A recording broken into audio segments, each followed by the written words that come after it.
La música es la banda sonora de la vida. Melodías e historias que han acompañado nuestro camino.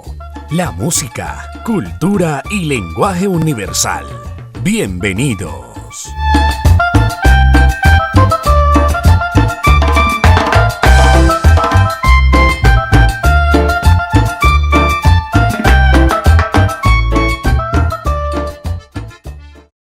Hola, Santo Domingo es un municipio ubicado al nordeste del departamento de Antioquia, a 1975 metros sobre el nivel del mar.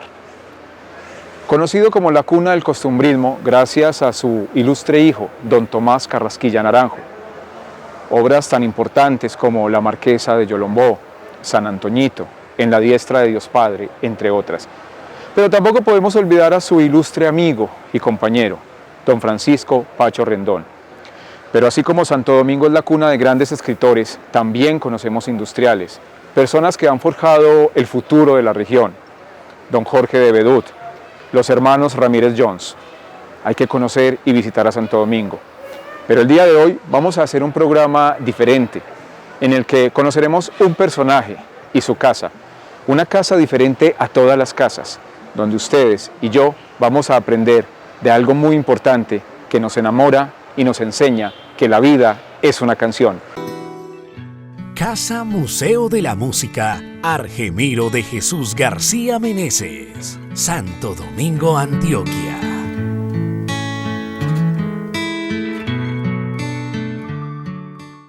Decíamos en un principio de este especial que Santo Domingo, cuna del costumbrismo antioqueño, se ha destacado por múltiples situaciones. Empresarios como los Ramírez Jones, fundadores de empresas en Colombia, Editorial Bedut, Galletas Noel, fundadores de sitios importantes de la ciudad de Medellín como el Teatro Pablo Tobón Uribe, la Biblioteca Pública Piloto.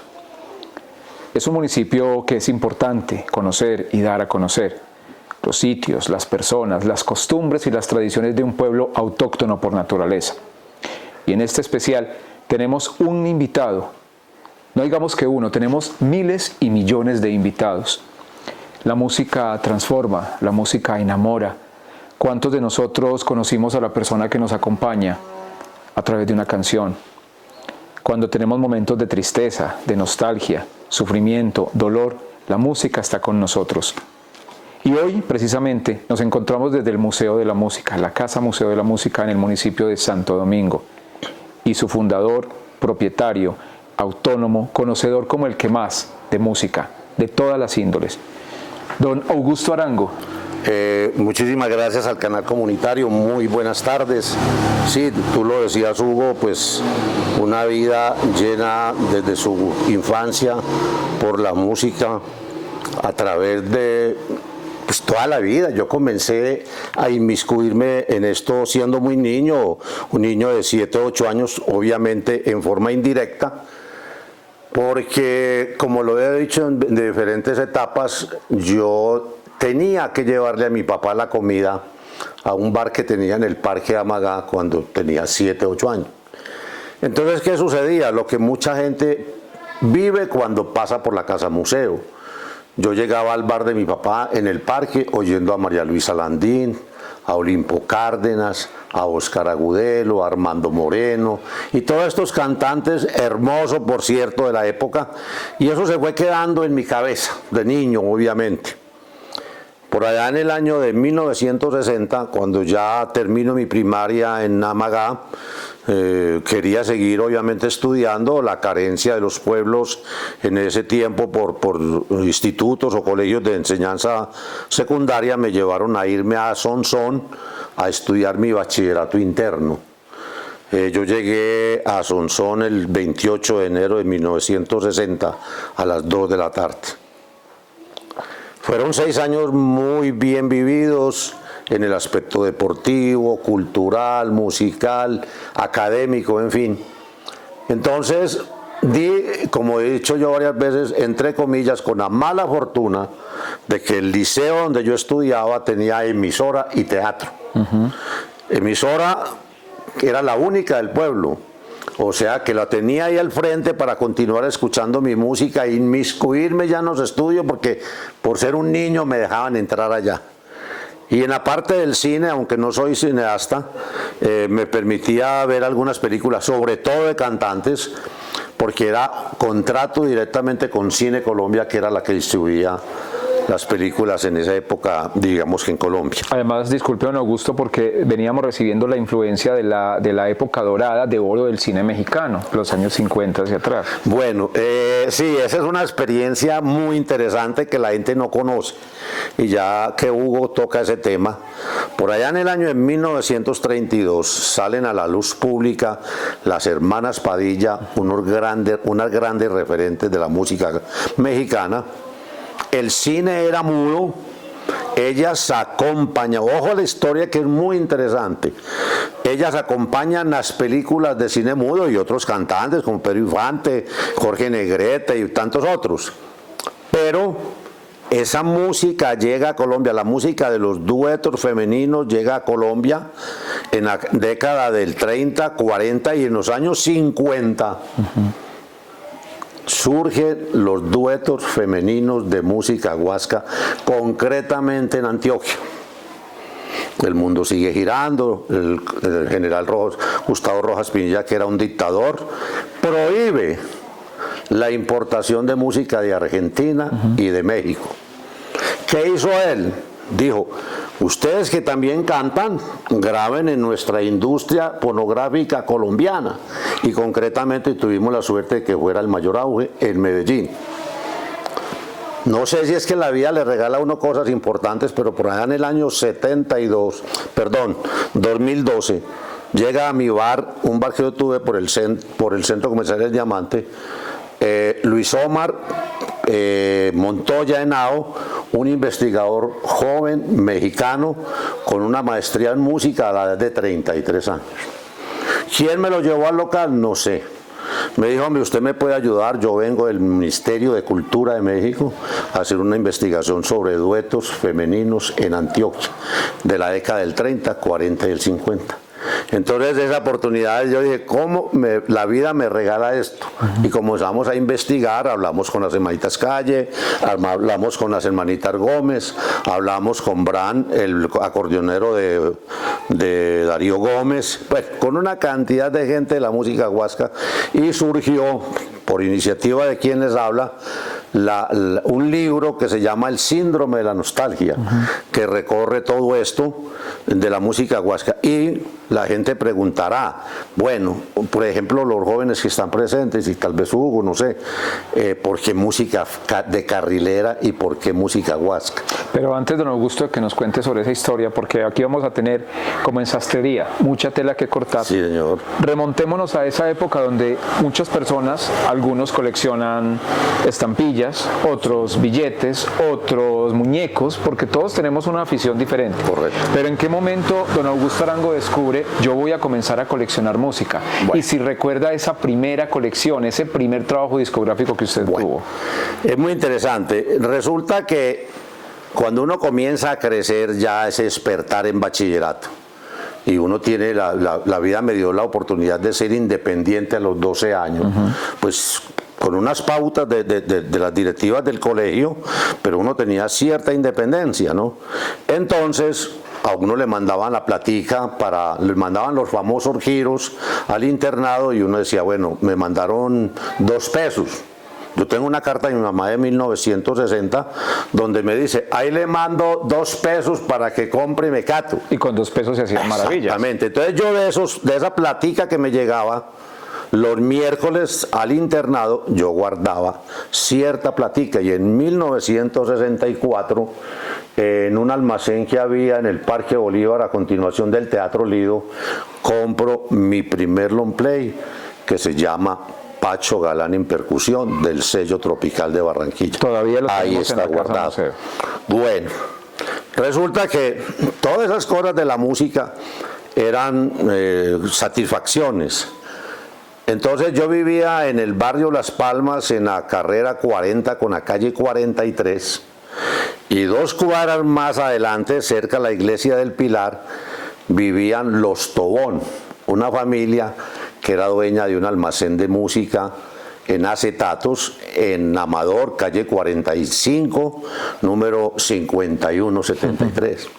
y allá compro Ritmo de Chunga, una música muy en su época de moda, caleña, y ahí la tengo también. O sea que mis 2 discos en 78 y en LP todavía los conservo y fueron comprados en 1964, que es cuando yo considero que comienza mi etapa de melómano, no de coleccionista, porque entre otras cosas esa palabra no me gusta. Pero esos 2 primeros trabajos discográficos los compra porque los quería tener, estaban de moda, o porque desde ese momento usted descubre que van a hacer esa afición por coleccionar o por tener la música. A ver, interesante, hay que distinguir, sí, muy interesante. Una cosa es guardar o coleccionar o asimilar el valor fonográfico. Entonces uno se ponía a pensar en ese tiempo la cantidad de industrias discográficas que había en Medellín en supremacía sobre las otras ciudades del país. Y uno, no sé, tal vez tenía la intuición de que esto tendría mañana o pasado mañana que valer musicalmente hablando. Y se daba uno el lujo, cuando llegaba a un baile de familia, un baile de barrio que llamaban baile de garaje, de llegar con los acetatos debajo del brazo, y uno era el chacho de la película. Uy, compraste el long play de... Lo que diríamos el DJ de la fiesta. DJ, exacto. Entonces nos prestaban los garajes, nos prestaban la casa. Yo cada rato me recuerdo en el barrio Las Palmas barriendo y trapeando un 4º piso que nos prestaban una familia lopera. Y entonces surge, la verdad, yo siempre tenía la inquietud de comenzar a guardar música tropical colombiana en su momento. ¿Ya? Entonces, si bien es cierto que uno lo compra como esnovismo, también tiene como la perspectiva de analizar que esto podía volverse algo útil en un futuro. Y comienza uno con sus pesitos a acumular música en acetato y en long play. En estos días reencontré a un amigo con el cual yo tomaba en un barrio en un bar de Guayaquil que llamaba El Quijote, y nos robamos del piano un disco que es cantado por Armando Moreno. Entonces mire que uno tenía la intuición, uno decía, esto es una joya en su momento, y ahora mucho más. El barrio predilecto de Rosa la Peluda y de Magija. Sí, es que la gente, a mí me da tristeza. Yo no olvido el pasado. Cuando la gente habla, vamos al hueco. Sí. No, cuando uno decía vamos para Guayaquil a oír tangos. Y porque era un sector de tertulia, no el término que se está adquiriendo con las épocas. Claro, y es tan lindo que ahí viene el libro Aire de Tango de Manuel Mejía Vallejo. La gente me dice, hombre, hábleme de Guayaquil. No, compre ese libro. Cómprese Aire de Tango. Cómprese Aire de Tango y ahí se mete usted al Guayaquil bueno, populoso, fantasioso, todo lo que quiera. Me acabo de descubrir por Facebook a un muchacho, hijo de un señor que fue dueño del Perro Negro. El Perro Negro era de lo peor que había en Guayaquil. Pero allá tuvimos la fortuna de escuchar a Daniel Santos en vivo y en directo, porque era lo que llamaba el bar de los Camajanes. De hecho, y para los televidentes, don Rodrigo Saldarriaga, fundador del Pequeño Teatro, sí, una de sus sedes estuvo en Guayaquil, y él lo decía literalmente, rodeado de, utilizando el término coloquial, prostitutas, pero con su terminología, prostitutas, borrachos, callejeros, y allá fue donde nació el Pequeño Teatro. Claro, yo no olvido a Rodrigo, claro que sí. Entonces uno se pone a pensar, entonces cuando uno comienza a ver el bar La Florida, el bar Armenos Beach, el bar tal, el bar otro, con esa música uno dice, qué bueno tenerla. Qué bueno tenerla. Sí, no es solamente escucharla, porque uno la escuchaba. Ahora, nosotros éramos reverentes de la música. Yo recuerdo, por mi mente pasan varios amigos y yo los guardo en la memoria, y nosotros íbamos a escuchar. Hay una diferencia, y la decía don Álvaro Castillo, el de la emisora HCJK. Fundador Álvaro Castillo.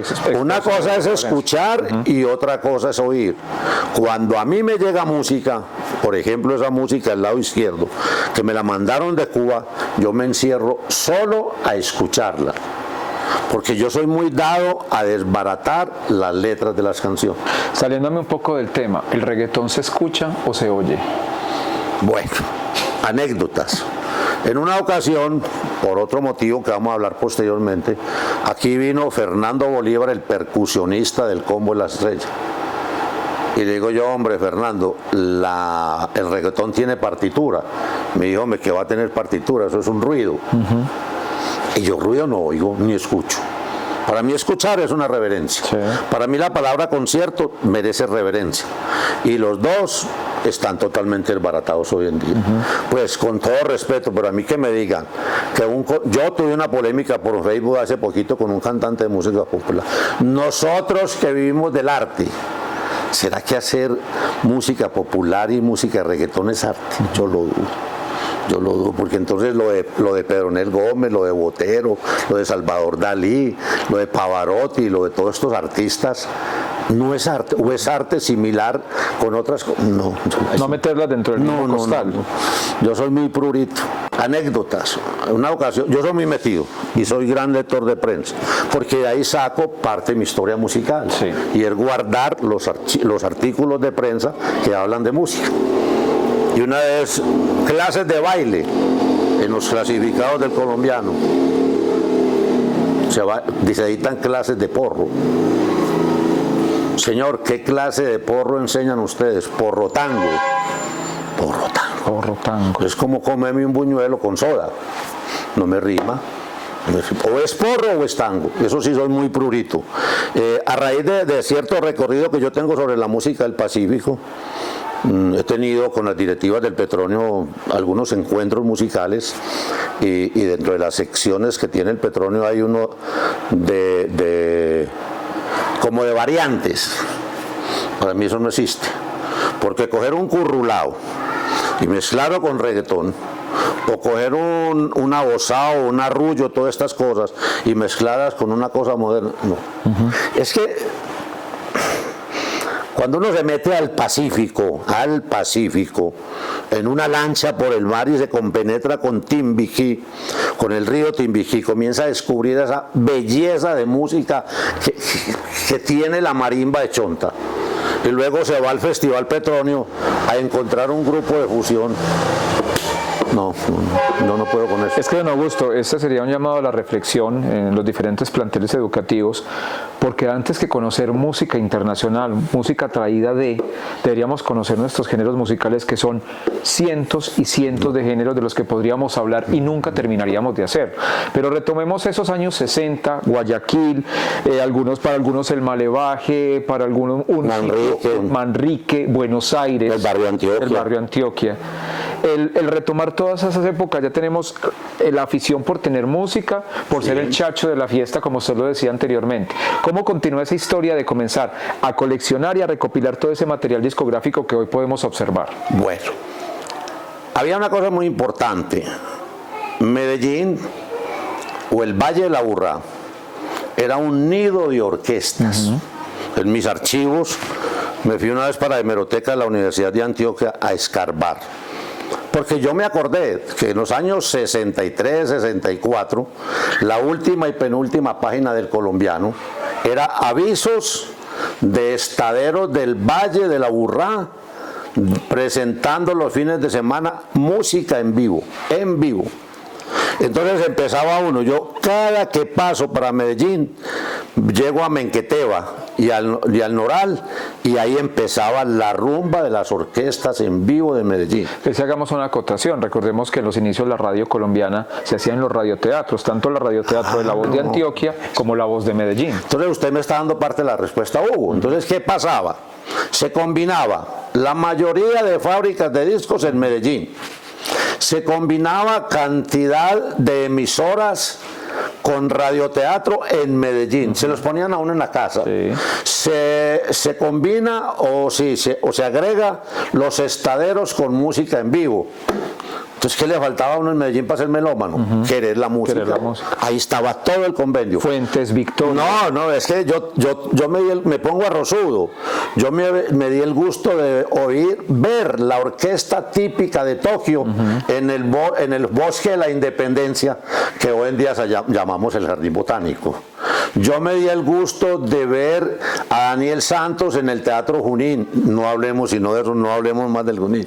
Entonces a uno le pone... Yo tuve la ocasión de ver la orquesta de Héctor Varela en el Teatro Manrique en la 45. Yo vivía a la media cuadra. Había una en un festival del tango. Pietro Mascheroni. Pietro Mascheroni, el director, el que fue fundador, el director de la orquesta de la Sinfónica de la Universidad de Antioquia. También estuvo mucho tiempo. Joseph Mata. No, es que nosotros, yo le digo a la gente, mi generación es una generación afortunada. Sí. Nos tocó desde el ábaco para contar hasta lo que tenemos ahora.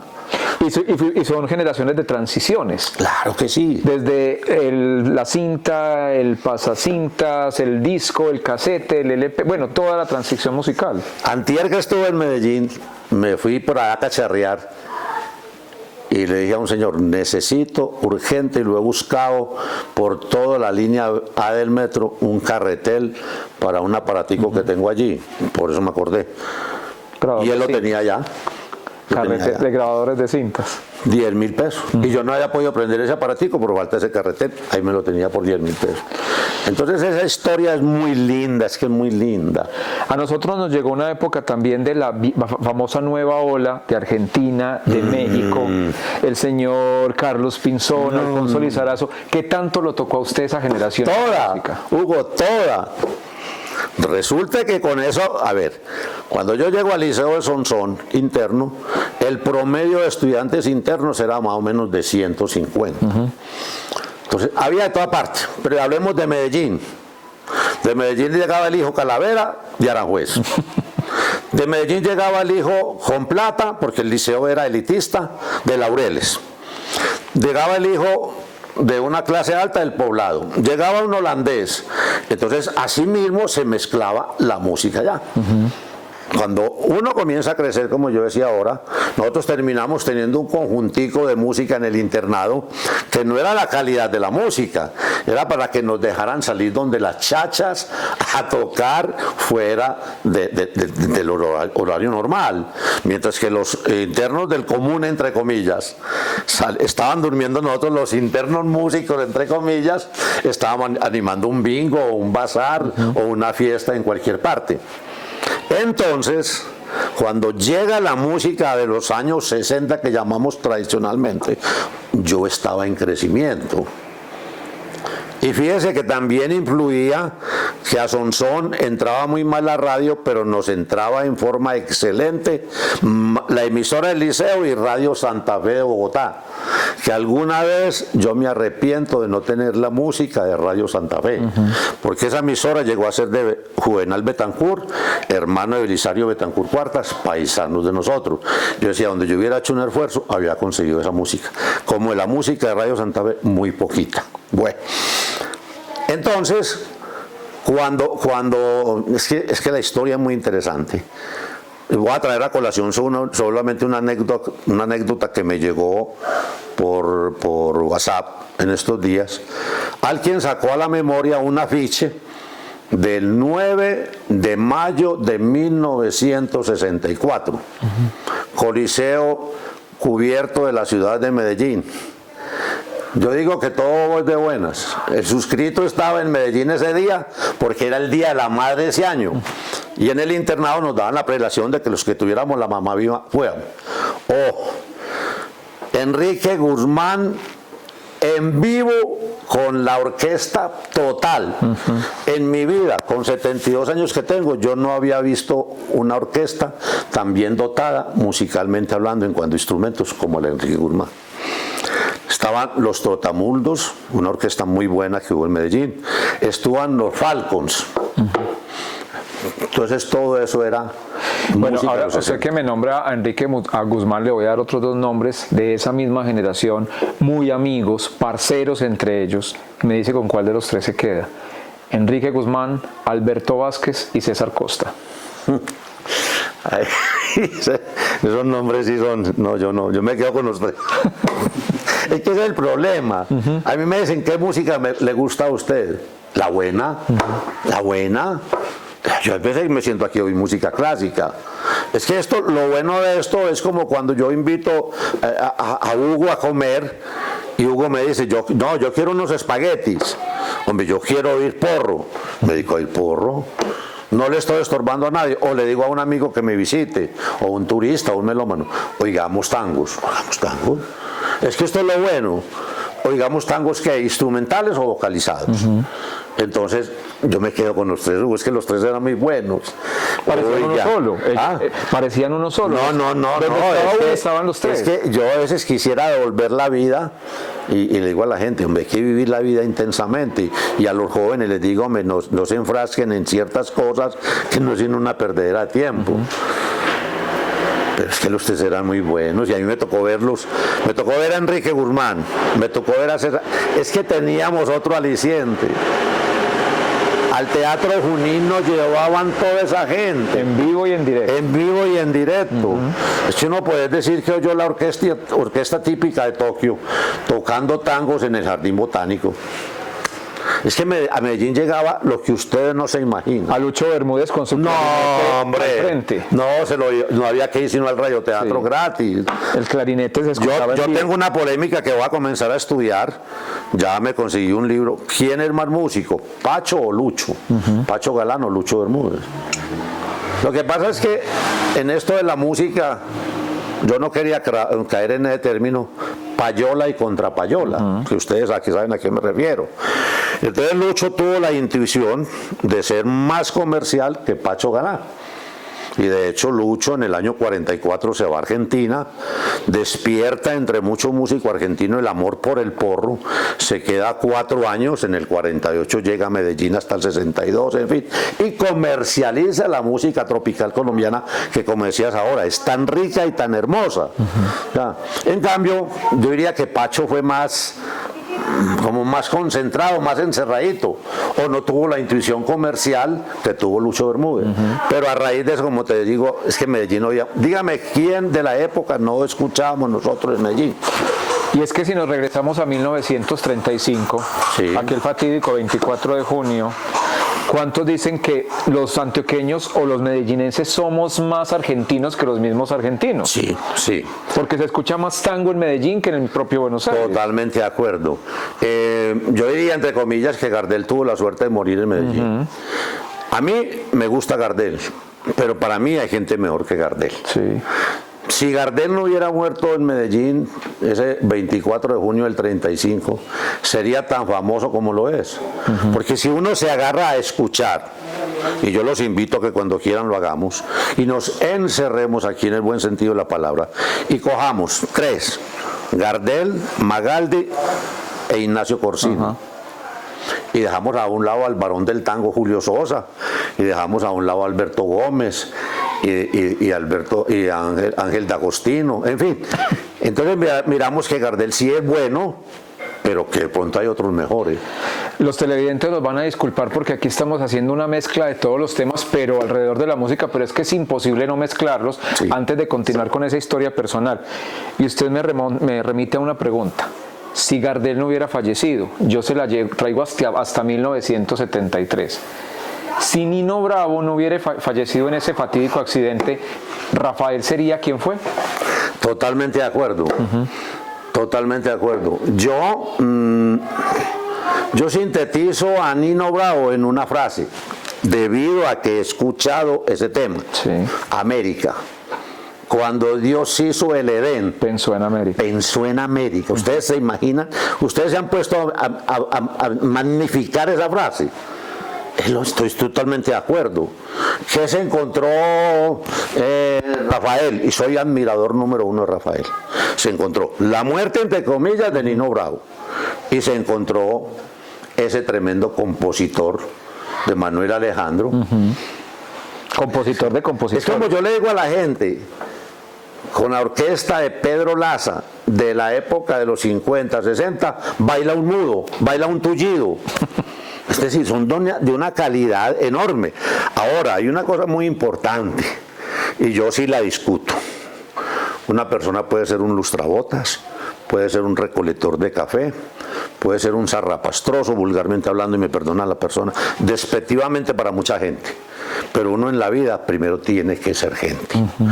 Yo no he visto involucrado en un problema a Nino Bravo durante su vida, yo no he visto a Rafael en un problema, yo no he visto a José Luis Perales, y a tanta gente. Entonces, en estos días, a mí me mandan mucha cosa de música. Yo le decía a cierta persona que me mandó algo, creo que fue de Miami. Hermosa la balada. Enterraron nuestro bolero. Yo me lambo aquí en esta casa por hacer un bolero, una fiesta de bolero con 10 o 12 parejas, pero puro bolero, porque ya nadie baila. Yo creo que ustedes no han visto un baile bolero. ¿No lo han visto? Siempre lo remontan a una baldosita y dando. Sí, pero no se ha visto como tal.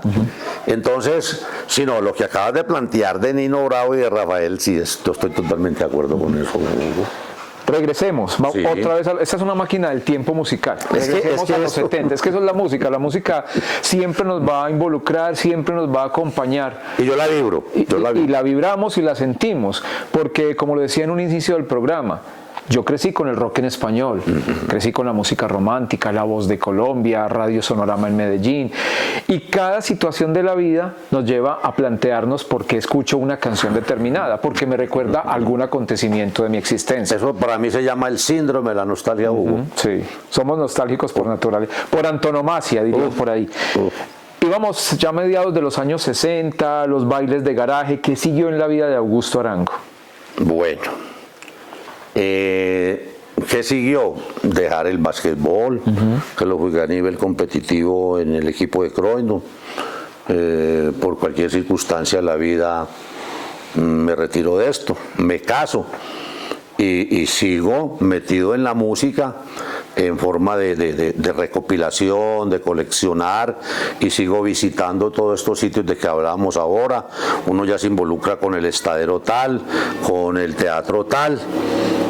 Entonces sigue enriqueciendo uno su colección de música, sus libros, porque a mí me encanta el tener libros de música. Yo prácticamente abandoné la literatura y me involucré en los libros de música. Te cuento una anécdota, don Augusto. Lamentablemente, como lo decía el desaparecido, a título personal mejor presentador de la televisión colombiana, y como lo he dicho siempre es un concepto muy personal, que no hubo, no hay y no habrá uno como Fernando González Pacheco, con todo el respeto de los presentadores actuales, pero el tiempo en televisión es muy corto. ¿Qué tal si nos encontramos la próxima semana o en una próxima emisión para que sigamos hablando de usted, de la Casa Museo de la Música y de todo este universo musical? No, yo no tengo ningún problema. Es que cuando yo llegué a Santo Domingo era con esa mira, dejar algún recuerdo, dejar alguna semilla de la música. Que no olvidemos esto. Es que aquí, no porque yo lo tenga, pero es que aquí hay maravillas. No, a la orden, yo estoy disponible. Santo Domingo es un universo de conocimiento, Santo Domingo es un universo musical, de arte, de literatura, lo mencionábamos a un principio del programa. Los esperamos para una próxima emisión, para que con don Augusto, alrededor de esta música, aquí se respira nostalgia, se respira ensoñación, se respira conocimiento musical y lo más importante, historias que nos enriquecen todos los días. Por su atención, muchas gracias y hasta una próxima oportunidad.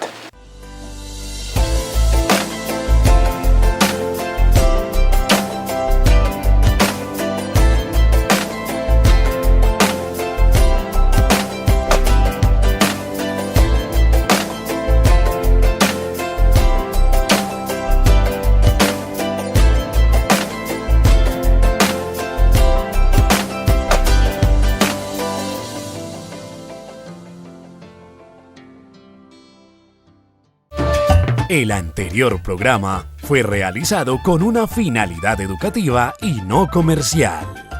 Dominicano TV, una costumbre para ver.